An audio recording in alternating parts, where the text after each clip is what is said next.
ఎవరు రాణించరు అనేది మన వ్యక్తిగత కష్టాన్ని బట్టి మన యొక్క గోల్స్ని బట్టి ఉంటాయి ఇక్కడ. కాబట్టి ఇంకొక విషయం, ఇండస్ట్రీ, ఈ పరిశ్రమ, సినీ పరిశ్రమ అనేది అద్దం లాంటిది. మనం ఎలాగా ఉంటామో మన స్వభావం కానీ, మన ఆహార్యం కానీ, మన థాట్స్ కానీ, మన స్వభావ భావాలు కానీ, ఇవన్నీ మన వ్యక్తిత్వం కానీ ఎలా ఉంటుందో అలాగే మనకి రిజల్ట్ కనబడుతుంటుంది. ఆ అద్దం కూడా మనం అలాగే చూస్తుంది, ఇండస్ట్రీ కూడా అలాగే మనకి రిజల్ట్ ఇస్తుంటుంది. నీ వ్యక్తిత్వం బాగుండాలి, నీ అప్రోచ్ బాగుండాలి, నీ కష్టం బాగుండాలి, అంతకంత రిజల్ట్ ఇస్తానే ఉంటుంది ఇండస్ట్రీలో. దీన్ని కేర్లెస్గా ఉన్నా సరే, ఒక యాటిట్యూడ్తో ఉన్నా సరే, చూద్దామని అపనమ్మకంతో ఉన్నా సరే, అది కూడా నీ పట్ల అపనమ్మకంగానే ఉంటుంది. ఏది అంతంత మాత్రంగా చూస్తుంది. నేను అనుభవపూర్వకంగా చెప్తాను. అన్నప్పుడు నేను ఫస్ట్ సినిమా చేయాలనుకుంటే మా ఇంట్లో ఉన్న హీరోస్ తోటి ఏ హీరో తను కాదంటారు.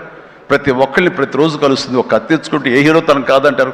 కానీ నేను వాళ్ళతో చేయండి డాడీ, నేను ఫస్ట్ ఆఫ్ ఆల్ ఎక్స్పీరియన్స్ సంపాదించాలి, గ్రౌండ్ రియాలిటీ తెలుసుకోవాలి అంటూ తను వెబ్ సిరీస్ మొదలుపెట్టింది, వెబ్ ఫిల్మ్స్ మొదలుపెట్టింది. అమ్మా ఇదే లాభం ఉంటుందంటే, లాభం ఉండదు డాడీ, ఏదో లక్షల్లో మిగులుతుంది లేదని ఒకసారి అది కూడా ఇదైపోతాయి.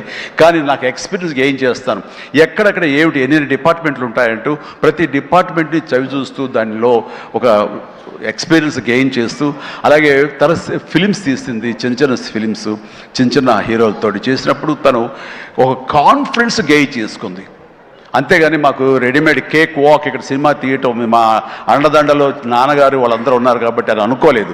అలాగే ఎవరితోటో నువ్వు పార్ట్నర్షిప్ తోటి నాతో సినిమా చేయమంటే వాళ్ళు అన్నారు, అయ్యో అమ్మ నువ్వేమి పెట్టక్కల, నువ్వేమి రావక్కర్లేదు, సినిమా మేము చేసేస్తాము, నీ పేరు వేసేస్తాము, లాస్ట్కి వస్తారు ఇదిగో ఇంత డబ్బని ఇచ్చేస్తామా, ఏం వర్రీ అవ్వకమ్మా అంటే, అస్సలు నాకు వద్దుడని నేను వెళ్తే సినిమా చేయను, అందుకు అది బ్యానర్ పేరు నేను చెప్పను అనేసరికి, అలాగే ఏమంటే కాదండి నాకు ఎక్స్పీరియన్స్ కావాలి, నేను పని చేయాలి, నేను డబ్బు పెట్టుబడి పెట్టాలి, పెట్టిన తర్వాత మంచి వచ్చేడా వచ్చే ప్రతి పైసాకి నేను తినడానికి, నేను అనుభవించడానికి నాకు అర్హత ఉంటుంది కాబట్టి నేను చస్తే ఆ సినిమా చేయాలి. ఆ సినిమా క్యాన్సిల్ చేసుకుంది.